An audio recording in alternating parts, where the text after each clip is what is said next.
वर्तमान में भारतीय राजनीति के हलके में राहुल गांधी का वोट चोरी वाला एटम बम का जो जुमला है वो बहुत ज्यादा तेज गति से फैल रहा है। चाहे वो प्रिंट मीडिया देख लो, चाहे इलेक्ट्रॉनिक मीडिया देख लीजिए, चाहे सोशल मीडिया देख लीजिए। तो दोस्तों आज हम जानेंगे कि राहुल गांधी का वोट चोरी वाला एटम बम क्या रियली में एटम बम है या फिर ईसी मतलब चुनाव आयोग इलेक्शन कमीशन ऑफ इंडिया ने उसे फुस कर दिया है। तो दोस्तों इसी की वेबसाइट पर जब चेक किया गया तो राहुल गांधी द्वारा किया गया दावा एकदम फर्जी निकला। इसे साफ है कि यह सिर्फ एक मीडिया स्टंट था जनता को झूठे दावों से गुमराह करने का। आखिरकार राहुल गांधी ने तथाकथित एटम बम फोड़ दिया, लेकिन वह तो फुस पटाखा निकला। उन्होंने बेंगलुरु लोकसभा सीट के चुनाव को लेकर जैसे आरोपों के सहारे चुनाव आयोग और भाजपा को कटघरे में खड़ा किया, वैसे आरोप वे सेम टू सेम महाराष्ट्र विधानसभा चुनाव को लेकर पहले भी लगा चुके हैं। वे समझा चुके हैं कि महाराष्ट्र में वोटों की चोरी ऐसे ऐसे हुई थी, लेकिन इसके बारे में चुनाव आयोग ने उन्हें जो बताया और पूरी बात समझाने के लिए अपने समक्ष उपस्थित होने को बार बार कहा, उसकी उन्होंने अनदेखी ही की। चुनाव आयोग को कटघरे में खड़ा करने का काम एक अरसे से किया जा रहा है। ईवीएम को खास तौर पर निशाना बनाया जा रहा है, लेकिन उच्च न्यायालयों और सर्वोच्च न्यायालयों ने ऐसी निशानेबाजी को सदैव खारिज किया है। वास्तव में यह राहुल गांधी की एक नई खोज है कि कांग्रेस इसलिए चुनाव हारी है क्योंकि चुनाव आयोग छल दंभ से भाजपा को जिताने का काम कर रहा है। यदि ऐसा है तो उन्हें अथवा उनके जैसी बातें करने वाले विपक्ष के किसी नेता को यह स्पष्ट करना चाहिए कि झारखंड और जम्मू कश्मीर में कांग्रेस क्यों जीती और भाजपा क्यों हारी। राहुल गांधी यह समझे तो बेहतर कि वे नेता सदन है, लेकिन संवैधानिक संस्था चुनाव आयोग को बिना किसी ठोस प्रमाण बदनाम करने के साथ ही उसे धमकाने में भी लगे हुए हैं। यह उन्हें शोभा नहीं देता और यह संविधान के खिलाफ भी है। उनकी माने तो बिहार में मतदाता सूची के विशेष गहन पुनरीक्षण के नाम पर चुनाव आयोग भाजपा को जिताने की कोई गहरी साजिश कर रहा है। विपक्षी दलों के कुछ और नेता ऐसा ही मान रहे हैं। अपने देश में मतदाता सूची में मृतकों के नाम होना और जीवित लोगों के न होना नई अनोखी बात नहीं है। इसमें सुधार की सख्त जरूरत है। चुनाव आयोग यही तो कर रहा है, इसकी तो सराहना होनी चाहिए, लेकिन उल्टे उसे बदनाम किया जा रहा है। चुनाव आयोग ने बिहार में SIR मतलब कि मतदाता सूची का जो पहला मसौदा जारी किया उस पर विपक्ष हंगामा तो कर रहा है, लेकिन आयोग के समक्ष अपनी आपत्ति दर्ज करने से गुरेज खा रहा है।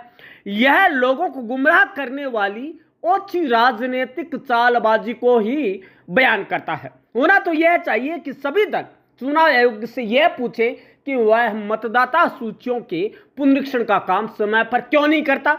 यह लोकतंत्र के हित में है कि कोई ऐसा व्यक्ति वोट न दे पाए जो इसके लिए पात्र नहीं है या फिर जो अस्तित्व में नहीं है। इसी तरह किसी पात्र व्यक्ति को वोट देने से वंचित भी नहीं किया जाना चाहिए। यदि राहुल गांधी अपने आरोपों को लेकर तनिक भी गंभीर है तो वह सारी जानकारी शपथ पत्र के जरिए चुनाव आयोग को दे जो उनसे मांगी है। यदि वे ऐसा नहीं करते हैं तो चुनाव आयोग को उनके खिलाफ कार्रवाई करनी चाहिए। और दोस्तों आप अभी की जो खबर है वो बता दें कि प्रेस कॉन्फ्रेंस हो चुकी है किसकी, ईसी की, और उन्होंने जो सवाल और जो जवाब दागे हैं राहुल गांधी पर वोट चोरी के एटम बम पर, तो दोस्तों वो भी हम आपको बताने वाले हैं और ये सबसे पहले लाइव आपके इस परम क्लासेस चैनल पर आएगा। आखिरकार राहुल गांधी ने तथाकथित एटम बम फोड़ दिया, लेकिन वो तो फुस पटाखा निकला। उन्होंने बेंगलुरु लोकसभा सीट के चुनाव को लेकर जैसे आरोप के सहारे चुनाव आयोग और भाजपा को कटघरे में खड़ा किया, वैसे ही आरोप उन्होंने विधानसभा महाराष्ट्र के चुनाव में भी लगाए। लेकिन दोस्तों भारत की राजनीतिक मंच पर इन दिनों एक और पर्दा उठ गया है। सामने जो दिख रहा है वह कई अर्थों में विचित्र है। भारतीय लोकतंत्र के पहचान रहे किसी महत्वपूर्ण काम या मिशन से अलग यह एक नाटकीय मंच जैसा लग रहा है। इस नाटक के केंद्र में किरदार राहुल गांधी ही है। लोकसभा में नेता विपक्ष दावा कर रहे हैं कि देश की चुनावी प्रणाली भ्रष्ट और विपक्ष के प्रति अन्यायपूर्ण है। पिछले कुछ समय में इस मुद्दे पर उन्होंने जोशीले भाषण दिए हैं। उनके भाषण गंभीर आरोपों से भरे हुए हैं, जिनका उद्देश्य जनता को उत्तेजित और गुमराह करना है। तथ्यों को अगर बारीकी से विश्लेषण करें तो ये दावे कहीं भी टिकते नजर नहीं आ रहे हैं और एकदम ख्याली पुलाव नजर आते हैं। राहुल गांधी जी ने मतदाता संख्या पर उठाए सवाल। राहुल गांधी का आरोप है कि भारत की चुनावी प्रणाली भ्रष्ट है और विपक्ष के प्रति अन्यायपूर्ण है। दोस्तों, उन्होंने महाराष्ट्र और कर्नाटक जैसे राज्यों में मतदाताओं की संख्या में अचानक वृद्धि पर सवाल दागे हैं। फैक्ट क्या है, अब इसका फैक्ट बता देते हैं। सच्चाई यह है कि पूर्व में आंकड़ों में इस तरह का परिवर्तन कांग्रेस के शासन में ही देखा जा चुका है। हालांकि यह दूसरी बात है कि इन दावों के बाद भी न तो उन्होंने कोई औपचारिक शिकायत दर्ज की और न ही न्यायिक प्रक्रिया के तहत ही अपील कर रहे हैं। अब अगला, चुनाव आयोग और प्रक्रिया पर संदेह। लोकसभा में नेता विपक्ष पिछले कई महीनों से देश को विश्वास दिलाने की कोशिश कर रहे हैं कि चुनावी मशीनरी सत्ता पक्ष की तरफ झुकी हुई है। चुनाव आयोग निष्पक्ष तरीके से चुनाव नहीं करा रहा है, मतदाता सूची में फर्जी नाम भरे हुए हैं और आयोग की भूमिका संवैधानिक संस्था की न होकर सत्ता पक्ष की मशीनरी बन गई है। सोशल मीडिया पर इस दावे को लगातार प्रचारित किया जा रहा है और भाषणों में भी इसका बार बार जिक्र कर रहे हैं। फैक्ट यह है कि राहुल गांधी के जोशीले भाषणों को अगर तथ्यों की कसौटी पर परखा जाए तो उनके दावे हवाई किले की तरह तितर बितर हो जाते हैं। कांग्रेस सांसद की मुख्य शिकायत है कि मतदाताओं की संख्या में बढ़ोतरी संदिग्ध है, खासतौर पर महाराष्ट्र और कर्नाटक में। अब इसे हम संख्यावार समझते हैं और फुस करते हैं उनके एटम बम को। दोस्तों, कांग्रेस सांसद ने महाराष्ट्र में लोकसभा चुनाव और विधानसभा चुनाव के बीच पंजीकृत मतदाताओं में 4.4% की बढ़ोतरी का दावा किया है। उनके दावे को पुराने आंकड़ों के आधार पर परखते हैं। 2004 में बढ़ोतरी 4.7% रही थी और लोकसभा चुनाव नतीजों के बाद यूपीए की सरकार केंद्र में बनी थी। 2009 में जब केंद्र में यूपीए की सरकार थी तब लोकसभा चुनाव से विधानसभा चुनाव के बीच यह वृद्धि 4.1% थी। 2024 के जिस आंकड़े को नेता प्रतिपक्ष संदिग्ध बता रहे हैं, असल में जब उनकी पार्टी केंद्र और राज्य की सत्ता में थी तब से भी कम है। यहां कुछ अहम बातें यहां बताना जरूरी है। चुनाव आयोग प्रक्रिया से जुड़े अधिकारियों का कहना है कि इस तरह की वृद्धि सामान्य और नियमित होती है। यह लगातार पंजीकरण, सत्यापन और सुधार की कानूनी प्रक्रिया का एक हिस्सा है।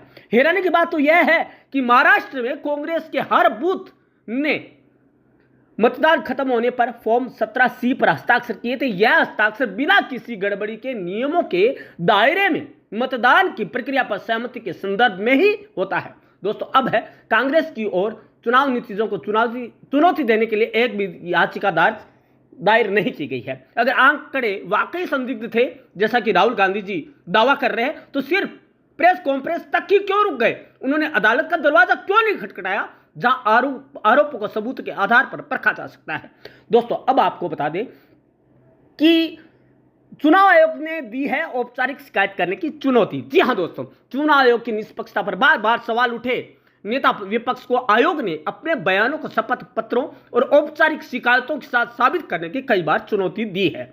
अगर उनके दावों में सत्यता है, बिल्कुल, यदि 1% भी सत्यता है तो जनप्रतिनिधित्व अधिनियम के तहत कानूनी संरक्षण मिलेगा। हालांकि अगर उनके दावे भ्रामक और झूठ साबित होते हैं तो भारतीय न्याय संहिता के तहत उन्हें कार्रवाई का सामना भी करना पड़ सकता है। जब तक कांग्रेस सांसद ने इस चुनौती को स्वीकार नहीं किया, अब तक नहीं किया उन्होंने। हालांकि इसके बजाय वे राजनीतिक सभाओं और मीडिया के मंचों पर वही दावे दोहरा रहे हैं। वह राजनीतिक दाव पेच वाली जगहों पर अपने दावे दोहरा रहे हैं जहां इनका कोई कानूनी आधार या मतलब नहीं होता है। इस तरीके के लिए अंग्रेजी में शूट एंड स्कूट का इस्तेमाल होता है। आसान शब्दों में कहें तो आरोपों के मिसाइल दागो, मीडिया में धमाका करो और इससे पहले कोई सबूत मांगे हाथ झटक कर आगे भाग जाओ। अब दोस्तों, इसी दौरान एक SIR नाम का जुमला और आ गया, उस पर घमासान हो रहा है।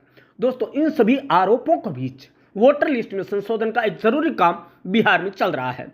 Systematic voter roll purification and authentication प्रक्रिया के तहत बिहार से 65 लाख से ज्यादा फर्जी मतदाताओं के नाम काटे गए हैं। इनमें मृतकों, राज्य छोड़ देने वाले लोगों और डुप्लीकेट एंट्री को हटाया गया है। केरल में आंतरिक जांचों में 6.25 लाख से ज्यादा फर्जी मतदाता पाए गए थे और 2.7 लाख से ज्यादा मामलों में एक ही व्यक्ति को कई ID थे। हजारों मामले दर्ज किए गए थे जिसमें एक व्यक्ति ने एक से अधिक बार मतदान किया। इनमें से कुछ अनियमितताएं वायनाड में भी थी, जो राहुल गांधी का निर्वाचन क्षेत्र रहा है। तो राहुल जी, आप क्या कहना चाहेंगे इस बातों पर? दोस्तों, आज जो प्रेस कॉन्फ्रेंस हुई, मतलब कि आज जो है 18 अगस्त को जो आज प्रेस कॉन्फ्रेंस हुई, उनमें चुनाव आयोग ने 5 जवाब दिए हैं। चुनाव आयोग राहुल गांधी को 12 जून को एक मेल भेजता है, वह नहीं आते। उसके बाद चुनाव आयोग उन्हें 12 जून 2025 को एक पत्र भेजता है, लेकिन उसका भी जवाब नहीं देते। उन्होंने कभी भी किसी भी मुद्दे पर चुनाव आयोग को कोई पत्र नहीं भेजा। यह बहुत अजीब है कि वह बेतुके आरोप लगा रहे हैं और अब चुनाव आयोग ने उनके कर्मचारियों को धमकाना भी शुरू कर दिया, जो कि संविधान की परिपाटी के अंदर, संविधान के कानून और रूल के तहत नहीं है और उन्हें इसका खामियाजा भी भुगतना पड़ सकता है। चुनाव आयोग ऐसे सभी गैर जिम्मेदाराना बयानों को नजरअंदाज करता है और अपने सभी कर्मचारियों को निष्पक्ष और पारदर्शी तरीके से काम करते रहने का अनुरोध करता है। उनको कहना है कि यदि राहुल गांधी में हिम्मत है और उनके जो बयान में तनिक भी सच्चाई है, तो वो हमारी प्रेस कॉन्फ्रेंस में आकर उसका सामना करे और शपथ पत्र भरकर हमें दे। यदि वो झूठ निकलते हैं तो अपनी कार्रवाई के लिए वो तैयार रहे, क्योंकि यह देश है वो लोकतंत्र का देश है, कहीं कोई तानाशाही नहीं है। इसमें हर किसी को जवाब मांगने का अधिकार है। वो जवाब तो मांगे, वो प्रक्रिया का पालन तो करे जिसके तहत उन्हें जवाब दिया जाए। तो राहुल गांधी जी, ऐसे गाहे बगाए कहीं भी भाषणबाजी करने से आपका जो वोटर जो चोरी वाला बम है ना, वो फटेगा नहीं, वो फूस ही निकलेगा। यदि आपको इसे सक्सेस बनाना है, यदि आपके पास सबूत है, तो आप उसे शपथ पत्र में भरकर दीजिए, ताकि चुनाव आयोग को चुनौतियों का सामना करना पड़े। धन्यवाद दोस्तों। आप भी कमेंट बॉक्स में जरूर दीजिएगा, क्या वाकई में ये एटम बम फूस हुआ? धन्यवाद दोस्तों।